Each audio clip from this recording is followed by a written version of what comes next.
là.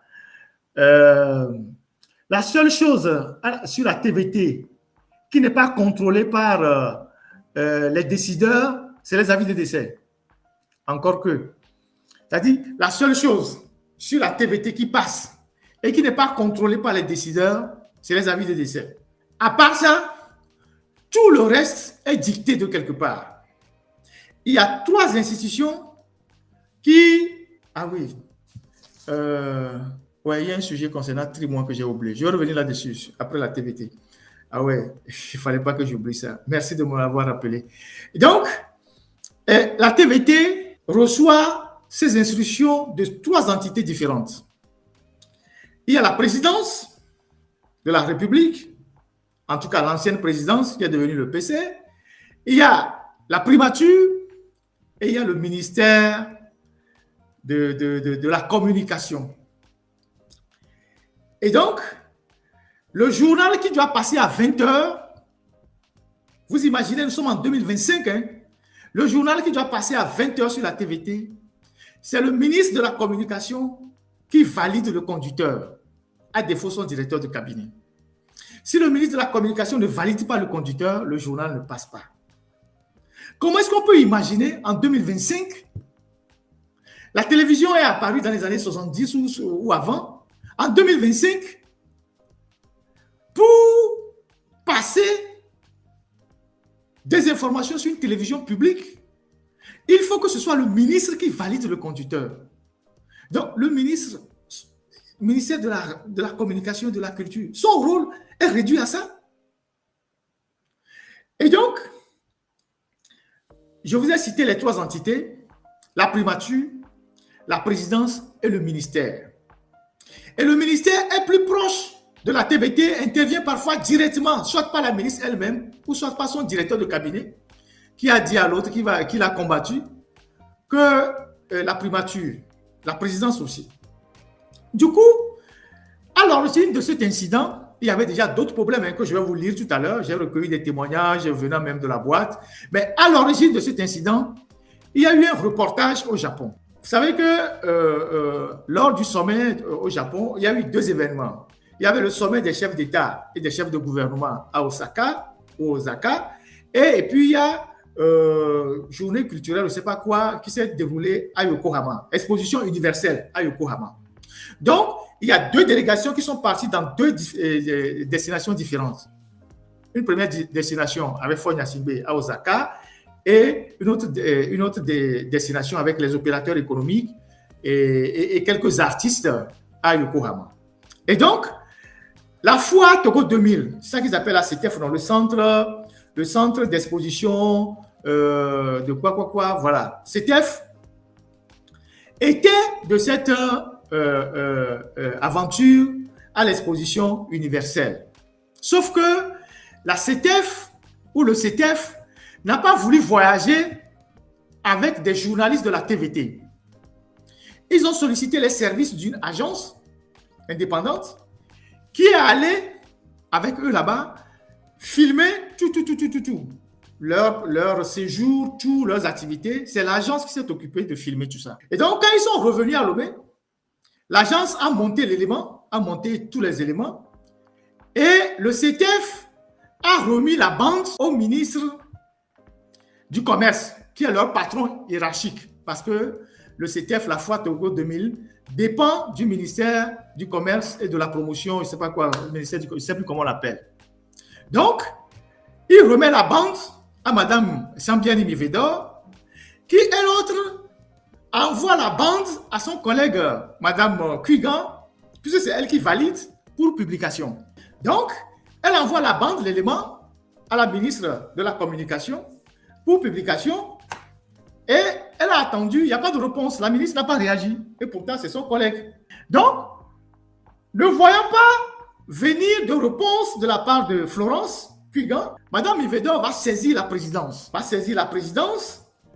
avec la bande pour leur expliquer que voilà, il y a cet élément-là qu'elle a demandé être diffusé sur la TVT, mais Kuigan n'a pas donné suite. Alors, la présidence, par l'intermédiaire de Sandra, envoie l'élément à la TVT pour diffusion. Mais comme le conducteur doit être validé par la ministre de la Communication, lorsque le conducteur a été envoyé à la ministre, elle a demandé que l'élément ne soit pas passé à 20h. Donc, évidemment, l'élément n'est pas passé à 20h. Donc, on a fait le journal normalement. Et malgré le fait que ce soit Sandra qui a envoyé l'élément, vous voyez, c'est une guerre de femmes. Hein? Vous voyez ce qui se passe là. C'est les femmes que je cite autour du PC. Donc, elle envoie, malgré le fait que c'est elle qui envoie, Quigan n'a pas accepté. Ils ont enlevé ça dans le conducteur. Ils ont enlevé ça dans le conducteur. Et là, Joseph ne comprenait rien parce que lui, il avait la pression de la présidence. Donc, à 22h, la question, Joseph a demandé de diffuser l'élément. Et la ministre a dit au rédacteur en chef, ou je ne sais pas qui, celui qui s'appelait Chakbera, de ne pas diffuser l'élément. De ne pas diffuser l'élément. Et donc, il y a eu des problèmes parce qu'ils ont demandé de reconduire seulement le conducteur de 20h, de ne pas diffuser l'élément de Yokohama. Donc, à 22h, Joseph Amégan insiste pour la diffusion. Son rédacteur en chef, Chakbera, s'oppose parce que lui, il reçoit directement les ordres de la ministre. Alors, le rédacteur en chef reconduit le conducteur de 20h et en plein journal, Joseph, qui n'était pas d'accord parce que lui aussi il recevait les ordres d'ailleurs, il demande à ce qu'on arrête la diffusion du journal et il fait couper la diffusion du journal. Il rentre dans le studio, ça a tapoté. Il y a eu des altercations, des chamaillements, les gens se sont... il y a des éclats de voix, tout ça, se sont engueulés. Et du coup, ceux qui suivent la TVT, à 22h, la télévision a basculé au noir, les écrans ont basculé au noir et puis après, une musique est arrivée. Alors, comme le régime de Faure Gnassingbé est tellement frileux, comme la télévision a basculé subitement au noir et que ça a commencé à diffuser la musique, ils ont cru que c'est un coup d'État qui était en cours. Du coup, ils ont alerté tous les chars dans la zone qui se sont rapidement dirigés vers la TVT. Ils ont bouclé la zone avant de se rendre compte que c'est un problème, c'est une chamaillerie interne parce qu'ils avaient cru que c'est des éléments venus de quelque part qui ont pris la télévision, qui ont coupé le signal. C'est ce qui s'est passé. Et donc, d'où est partie cette histoire de rumeur, cette rumeur de coup d'État en fait. Donc, ils ont cru que c'est des gens qui sont rentrés dans le pays ou bien des gens qui ont commencé par prendre la télévision. Donc, ils ont mis en mouvement les unités qui étaient chargées de protéger la télévision, les chars, tout ça rapidement, avant de se rendre compte que c'est ce qui s'est passé. Alors, du coup, après cet incident, la ministre convoque, je pense, le directeur qui refuse de se présenter parce que le directeur, Joseph Amégan, qui est aussi membre de UNI, a pour protéger Ingrid Awade. Je mets bien les protagonistes pour que vous voyez ce qui se passe. Tout ça, c'est les femmes. Donc, Joseph Amégan, membre de UNI, sa protectrice, c'est Ingrid Awade. Et Quigan, avec son décès, eux, ils gèrent avec le rédacteur en chef. Et puis, Sandra aussi, de temps en temps aussi, je pense, intervient auprès de Joseph Amégan. Donc, c'est une guerre entre ces femmes-là qui a dégénéré.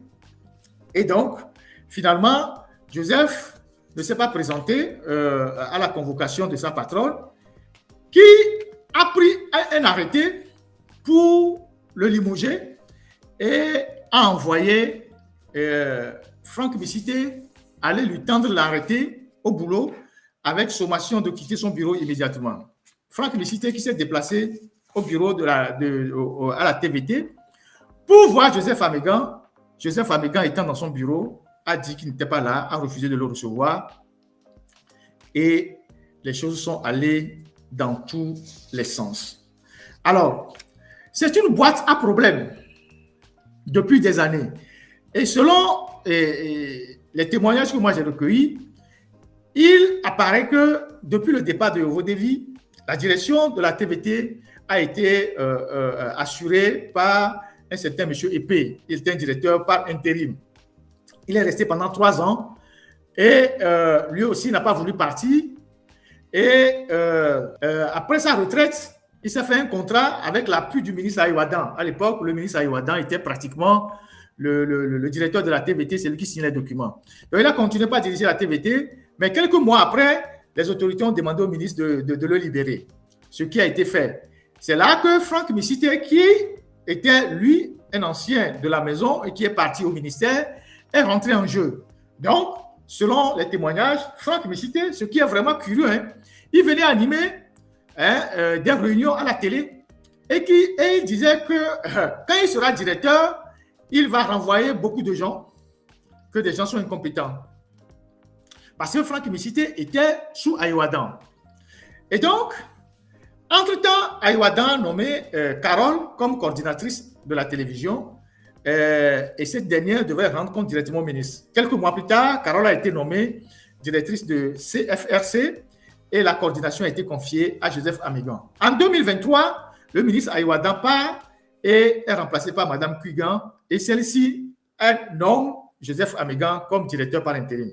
Mais Franck Missité, bien qu'étant admis à la retraite et qui veut à tout prix diriger la TVT, est parti négocier chez le ministre Gilbert Bahara un contrat pour prendre les rênes de la chaîne nationale. Mais Sandra s'en est opposée et le coup n'a pas marché. Joseph Amégan, une fois qu'il est venu en poste, a eu pas mal de problèmes avec, parce que lui aussi c'est un cas, avec ses collaborateurs, quelqu'un comme Gerson Deveau, qui était chef de division des actualités, et Gerson Deveau comme rédacteur en chef. Donc, on a Joseph Amégan n'a pas voulu travailler avec Gerson Deveau, qui est parti à la Radio Lobé, et Cuigan a nommé un certain David Chakbera au poste de rédacteur en chef. Lui, il est venu de Radio Lomé aussi. Et David Chakbera, lui, il a commencé par imposer sa volonté. Quand il arrive à la rédaction, il semble qu'il est docteur, je ne sais en quoi, je ne sais pas si c'est un journaliste. Il exige que quand il arrive au bureau, tous les journalistes se lèvent pour le saluer. Vous voyez les petits Mussolini, ils sont partout. Il arrive à la rédaction, il exige que tout le monde se lève pour le saluer. Il crie sur tout le monde, il sème la terreur. Il fait affecter les gens, soi-disant qu'il ne veut pas les voir dans sa rédaction. Pendant ce temps, Joseph, lui, a commencé la chasse aux sorcières. Donc, chacun, le rédacteur en chef, il se débarrassait des gens. Joseph aussi se débarrassait des gens. Le secrétaire de la rédaction, Pierre Soussoupo, a été affecté à la production parce qu'il avait une fois enregistré une discussion de Joseph et l'a envoyé à quelqu'un, ce qui a suscité des dissensions entre Joseph et la personne. Il y a eu aussi le rapport de l'IGE qui demandait que certaines personnes soient mises à la disposition de la fonction publique pour malversation. Joseph en a profité pour chasser beaucoup de personnes. Pendant ce temps, David Chakbera formait lui aussi son clan pour mieux s'asseoir et prendre la place du directeur qui était son ami. Il racontait partout qu'il a eu un doctorat et qu'il ne pouvait pas rester sous les ordres de Joseph Amégan, qui n'a pas le même niveau que lui. Le clan s'est donc constitué avec Franck Missité, Gilbert Kounigan, Anita Atigakou, Antoine Romavor et les deux Soussoupo. Ils tenaient des réunions soit à la TVT, soit ou avec ailleurs. L'objectif était de faire couler Joseph Amégan. Donc, c'est une télévision d'intrigue. C'est une télévision de clan. C'est une télévision où les gens ne sont pas là pour servir. C'est une télévision où ce n'est pas le service public qui intéresse les gens. C'est les coups bas, c'est les attaques, Et donc, une télévision comme ça ne peut rien produire de potable pour que les Togolais puissent prendre leur temps pour suivre la télévision. Et donc, voilà. Et donc, il y a eu toutes ces animosités-là et on entend bien ce que Franck Missité dit à Joseph Amégan si la technique peut passer l'élément de service au lendemain du limogeage de Joseph Amégan. Vous l'entendez parler, venir dire à Mondovision qu'il a combattu les méthodes de son collègue. Parce que les gens peuvent faire toutes les interprétations qu'ils vont faire. Ça veut dire qu'il lui a mis beaucoup de bâtons dans les roues pour qu'il ne réussisse pas. Lui qui est déjà à la retraite et qui jouit, après sa retraite, il est au ministère pendant plus de 2 ans déjà, plus de 2 ans qu'il est à la retraite. Il vient sur la place publique déclarer devant le monde entier qu'il a mis en difficulté son propre collègue à son poste pour qu'il ne réussisse pas. Évidemment, c'est lui qui venait faire les conférences de rédaction à la TVT. Lui qui est déjà au ministère. Dans quel pays au monde un directeur de cabinet quitte son ministère pour venir faire une conférence de rédaction à la télévision nationale. Bawara avait sorti un communiqué pour dire que tous ceux qui ont été admis à la retraite devaient quitter leur bureau. Qu'est-ce que lui fait encore au ministère de la communication? Au point d'aller s'immiscer même dans les affaires de la TVT et de régler les comptes à ses anciens camarades. Parce que chacun d'entre eux a un protecteur. Autant Joseph, sa protectrice c'est Ingrid Awade, lui, il est avec tous les ministres de la communication parce qu'il est le directeur de cabinet. Il y a Sandra Johnson quelque part. Il y a Madame Kuigan et Ingrid qui n'était pas d'accord de l'éjection de son poulet. Elle aussi, elle a fait la ronde, elle allait voir le PC pour protester, pour dire qu'elle n'est pas d'accord. Le PC qui lui a dit qu'il n'était pas au courant. Évidemment, Fort n'est jamais au courant de rien. Quand il s'agit de querelles des femmes, il renvoie toujours la balle. Il ne va pas trancher. Bon, Fort qui dit qu'il n'est pas au courant, que voilà. Alors que Kuigan ne peut pas éjecter Joseph Amegan si elle n'avait pas l'accord de Fort Gnassingbé. Donc, devant les femmes, parfois, il n'est pas garçon. Donc, il renvoie la balle de responsabilité dans toutes les directions. Donc, Ingrid aussi qui s'est agitée pour protéger son poulain.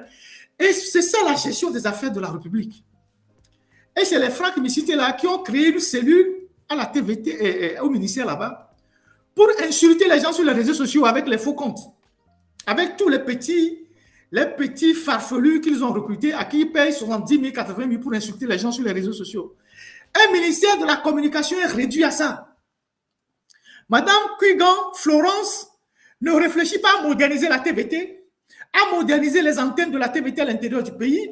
Elle ne réfléchit pas à acheter du matériel nouveau pour la TVT, à encourager la production. Est-ce que vous voyez la TVT faire de la production? À part les filles qu'ils ont recrutées, quelques humoristes qui viennent raconter des conneries là. Est-ce que une télévision, c'est d'abord la production? Au temps des Amévi Dabla, il y avait toujours de la production. Est-ce que vous voyez de la production à la TVT? Même sur des sujets. Je donne un exemple. Combien de fois vous avez vu la TVT faire du documentaire sur tout l'ensemble du territoire du Togo, en prenant les richesses du Togo, communauté par communauté, au moins pour faire connaître le pays à ses propres fils? Dans toutes les communautés du Togo, il y a une richesse à faire valoir. Il y a une culture à magnifier. Il y a ce n'est pas seulement autant des Evala ou Pessoa ou je ne sais pas quoi, à Tinoukouzan, où il faut passer 2 minutes d'un élément dans un journal. Est-ce qu'il y a un documentaire? Est-ce qu'il y a un travail de journaliste documentaire avec l'apport des experts, des universitaires, des historiens, des anthropologues pour parler de notre culture et valoriser notre culture? Aucune production à la TVT. Aucune.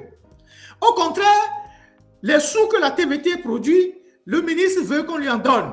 C'est ce qu'Ayoada faisait. Au point que quand il est parti, il a été sommé de payer ce qu'il a pris. Je ne sais pas s'il a fini par payer. Kuigan, c'est pareil. Elle a exigé de Joseph Amegan de lui apporter une partie de la recette. Lui aussi, il a refusé parce que derrière lui, il y a une grande dame.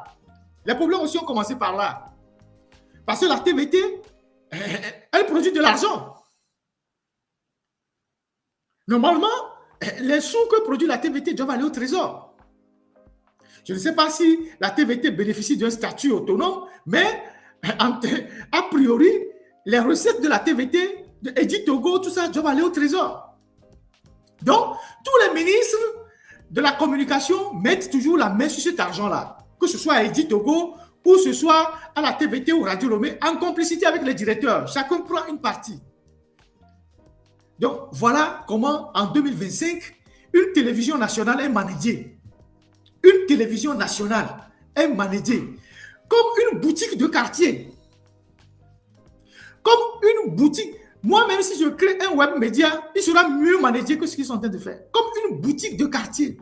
Chacun avec sa protectrice se faisant la guerre. Comment voulez-vous qu'une télévision comme ça puisse produire quelque chose de potable pour que quelqu'un perde son temps à venir voir? À part les chansons ivoiriennes, les feuilletons. Les chansons ivoiriennes, les feuilletons. Et je demande à la technique de me programmer l'image de la société informatique qui fait de la surveillance au Togo. Et je vais terminer par là avec le dossier Trimois. Et donc, euh, dans un pays comme le nôtre, qui va perdre son temps à aller suivre des chansons qu'on diffuse à longueur de journée alors qu'on peut avoir les mêmes chansons sur YouTube? Qu'est-ce que la télévision produit? Qu'est-ce que la télévision produit? Rien du tout. Donc, au lieu de réfléchir à construire une télévision, à avoir un média compétitif dans un environnement aujourd'hui où il n'y a pas de choses, ils sont là dans les petites choses. Un ministère de la communication, de la culture, qui n'existe que pour faire la propagande sur les réseaux sociaux, insulter les gens. C'est ça la mission. Voilà. Alors, c'est bon pour la TVT. Et il y a le dossier je vous ai parlé la dernière fois d'une société polonaise qui est au Togo, qui fait aussi dans la surveillance numérique et qui participe à nous traquer sur les réseaux sociaux et qui participe aussi à couper l'Internet. Cette société, vous connaissez le siège de l'Agence nationale de la cybersécurité, ANSSI, qui est à côté des sapeurs-pompiers. Cette société est là-bas. Et ces gens sont arrivés au Togo depuis novembre 2019. Et c'était, le Togo disait que c'était pour sécuriser les guichets automatiques et sécuriser les transactions financières. Sauf que c'était juste le masque. Derrière, il y avait toute autre chose qui se faisait. Et depuis que ces gens sont installés au Togo, cette société, le groupe polonais s'appelle Accesco Data System. Ils sont très présents sur le continent. Et les Togolais les ont rencontrés à Kigali lors de Africa CO Forum, Cyberdéfense Africa. Et c'est aujourd'hui le bras armé de l'Agence togolaise de cybersécurité, ANSSI. L'ANSSI a été créé effectivement aussi en 2019, et selon les mots de son directeur, Melchior, son directeur général. Donc, le directeur général de Accesco Data System. C'est le fruit d'un partenariat privé. Cette société est installée au cœur de Lomé, tout près du ministère des Postes. Donc, le ministère des Postes et de